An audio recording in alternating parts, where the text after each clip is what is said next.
Good morning, good afternoon, good evening, anytime you get to watch this. This is your brother and friend Jojo of the Men's Media. Take a moment, subscribe to this channel. Let's do this together as a family. Have you realized what is going on in the West? And have you considered how we are supposed to learn from them? Now, if in case you haven't really come to it, when it comes to the West, some countries are beginning to restructure, rearrange themselves based on what is happening. The world superpower, United States of America, is beginning to take certain steps that is shaking parts of the West.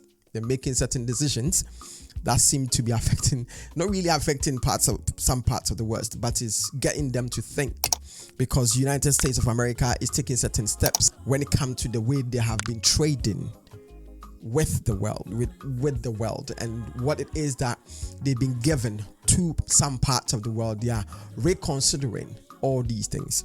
The first country that they started with, pick on Canada, and then it went to Germany, and then somehow France, where Mr. Trump and Macron had a little bit of I won't call it a standoff, but Mr. Trump was saying something and Monsieur Macron had to correct Mr. Trump. Europe is loaning the money to Ukraine. They get their money back. No, in fact, to be frank, we paid 60% of the total effort, and it was through, like the US, loans, guarantee, grants, and we provided real money. To be clear, we have 230 billion frozen assets in Europe, Russian assets, but this is not as a collateral of a loan because this is not our belonging. So they are frozen. If at the end of the day, in the negotiation we will have with Russia, they're ready to give it to us, super. It will be loan at the end of the day, and Russia will have paid for that. If you believe that, it's okay with me. Now, when we put that one aside, of what is going on, whether you call it trade war or whether you call it trade jojo, they will settle. They will settle in the end, all right? Now, if you look at what they are doing, what are they doing? America is looking at the country's interest, their prosperity, the confidence in the country, and their security. So, America is looking at its interest.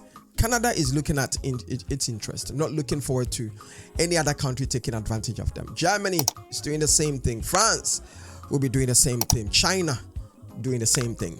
Now, as America took a swipe at Canada is looking elsewhere to do business. They are not shutting the doors to America, but they are looking elsewhere to do business. Whichever way works better for them, they'll take it. Germany is doing the same, looking at other allies, other partners to do business with, because they are not going to take it personal. Each one of them, they are all looking at their interest. Now, last, they will settle. Last, they will come back together to do what they will do. Whether it's America's strategy to get them sit down and renegotiate so that America makes more money, Lord knows, whichever way works for them, I guess they will do it. Why I'm saying this is I'm bringing it into Africa. Is Africa ever going to be able to be self-reliant? Yes, if we put structures in place. Is Africa going to be able to learn from this? That is entirely up to us. Do we want to learn? Do we want to learn by means of taking our citizens seriously, considering them, caring for them, and working hard to make them comfortable, and gain a certain level of confidence, of power, of influence in the world? We have what it takes. We have the natural resources. The only thing is to cut our excess. Africa, the excess is just preposterous. It's crazy. When you look at the way we spend, it doesn't make sense. It doesn't make sense. We are in need, yet the little that comes in that we're supposed to invest, for it to yield some dividends, we are wasting it. You go into a country and one person is going somewhere and you see convoy. They are all using fuel. They are all using certain vehicles that, what for? When you come to the West, it's not like that. You understand? They've learned how to cut waste. Does that mean that there isn't corruption in the West? So yes, we have corruption in the West as well. But what I'm saying is we need to learn. We really, really need to learn to rely on ourselves, leveraging what you have, maximizing what you have, bringing it to the table and making a lot out of it. And then the little bit that you are not able to make, those ones that you can rely on others. Now, as America is looking to increase tariffs based on the things that Canada brings into America, Canada is looking for other countries that they can make profit from or with, where they will sell their goods and they will make good money. Does that mean that they are shutting the doors to America? No. Germany is looking to do the same thing. If America is my biggest market, and America is beginning to be a little bit unreasonable, what do? I need to look elsewhere. You understand? Recently, in a communique, Burkina Faso is saying they are not selling their cereals to Ghana any longer. Ghana needs to learn from Burkina Faso, learn from Mali. Mali, rumor has it that they don't deal with IMF any longer. Whatever debt that they were owing IMF is being cleared. They've paid it off. Rumor also has it that Burkina Faso had followed suit. Ghana is in trenches with IMF. Why? And then the other thing too here is that it's more or less like we only produce 20% and we import 80%. Why? What can we do in Africa? When you pick a phone, the screen comes from somewhere, the chip comes from somewhere, the battery is from somewhere, the camera is from somewhere. They come together and they form it. Can we say same? Can we do that? In as much as Ghana might rely on Burkina Faso for certain things, those things that Ghana relies on most Burkina Faso for, they are not things that we can't produce. Little investigation that I did came up that in Nigeria, they consume more local rice than the foreign rice. Is that not going to help the rice farmers? Yes. Can we do the same in Ghana? Why can't we do the same? Why do we import more than 80% of rice into Ghana? Why? How do we build our economy? America buys aluminum from Canada and some iron from Canada and some oil from Canada. But they do produce some of them as well in America. They do produce some of them. So the bit that they can't, what they need to augment what they have is what they buy. Is that the same thing that we're doing? Is that the same thing that Ghana and other African countries are doing? Are we able to really study them? And the time has come that information is everywhere. So we have to be able to access information. As a matter of fact, the development of Africa should be at a lightning speed, because everything that we need to develop our continent is already available, tried and tested. The money that politicians steal in each and every sovereign country in Africa is ridiculous. Sometimes when you look at some of the things, you ask yourself, why? Are we ever going to learn? And then the people as well need to, if I say they need to wake up, I'm not talking about waking up and doing anything silly, but waking up to let people know that yesterday I was asleep, now I'm awake, I know things. My level of intelligence has gone up. Until we do this, our politicians are always going to take advantage of us. They will always take us for granted. Now, some of the things that America is beginning to cut down, not giving Africa any longer. But the thing is, if the West can, they will hold Africa's neck to the wall until we are literally suffocating. In that case, whatever they want, they can just take. Already they take what they want. We can't sit down and negotiate. We give them the raw materials. They take as much as they want. They take 100, they pay for 1. When you go to countries like Ghana, large chunk of the economy, large chunk of the businesses belongs to the Western world. So the day that they will decide to pull away, to pull the plug, the country is going to, not only in Ghana, majority of the African countries. So in as much as we call ourselves independent and sovereign nations, well and truly we are not. Financially we are not. Yet we have individuals that could literally own these things and make things a little bit bearable for the people. What are we doing? Africa imports medicines, loads of them. Africa imports food, loads of them. Clothing, loads of them. And we are so much in a way that what we have, we don't appreciate, we don't cherish. What we have, We don't value.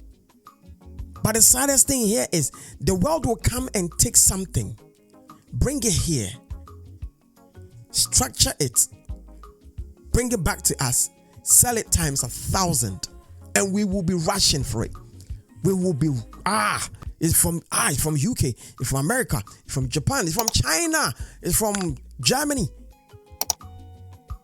But if it's done over there, it is not taken. I know there is a cars that are being produced in Ghana, cars that are being produced in Nigeria, cars that are being produced in Uganda. Technologies that are going on in these countries. Why can't we put it together? Bring them in without tariffs, so that it will be cheaper for the people to obviously patronize it. Can we do that? Can we open trade borders to make it easier? Cars that are manufactured in, for instance, Ghana, priced in dollars. Cars that are manufactured in Nigeria, priced in dollars. In as much as I believe some of the people would want to patronize it, even if it's not quality, can we learn some of these things from the Western world and stop depending on them? Stop depending on them in such a way that if they say they're not going to do it, they are not going to do it any longer. It's not going to be a big deal. We should stop depending on them. Time has come for us to depend on ourselves. Rely on ourselves. Our politicians, they will take advantage of us if we don't prove to them that no, we are not the kind of persons that we were yesterday. We hold them accountable and responsible. Those things that they tell us they will do, we hold them and make sure that it is done. Question things that we need to question. Prices that they come up to say this thing costs us, so let us have a breakdown as to how we arrived at that amount. It shouldn't be business as usual. It's not business as usual in the West. They are shaking things up. They are shaking things up. It is not business as usual. So why are we sitting down doing business as usual? The way we had done things 50 years ago is the way we're still doing things. What are we doing? There are other countries that were receiving aid. Now they don't need aid any longer. Prime example, Japan, I believe after the Second World War, they were receiving aid. Now they don't need aid. They are rather giving aid. After independence, we've been giving aid and still being given aid. What are we doing? Are we ever going to wake up? Get up and wake up and smell the coffee. How long are we going to do this? It's about time we begin to work within and with ourselves to make sure that things that are being produced are being patronized. They are reasonably priced. And certain things that we need to, so that things will be better. Citizens have part to play because the politicians are coming out of us. They were once upon with us. And because we are corrupt, so when people leave out of the lot and become a politician, the corruption is already embedded in them. Everybody wants to make it within 24 hours. Everybody wants to hit the jackpot within 24 hours. And the shortest cut that in Africa they have come up with is through politics, which you have turned it into politics. Politicians are liars everywhere. President Trump signed certain trade deals in his first term. He came back questioning the trade deals that he signed.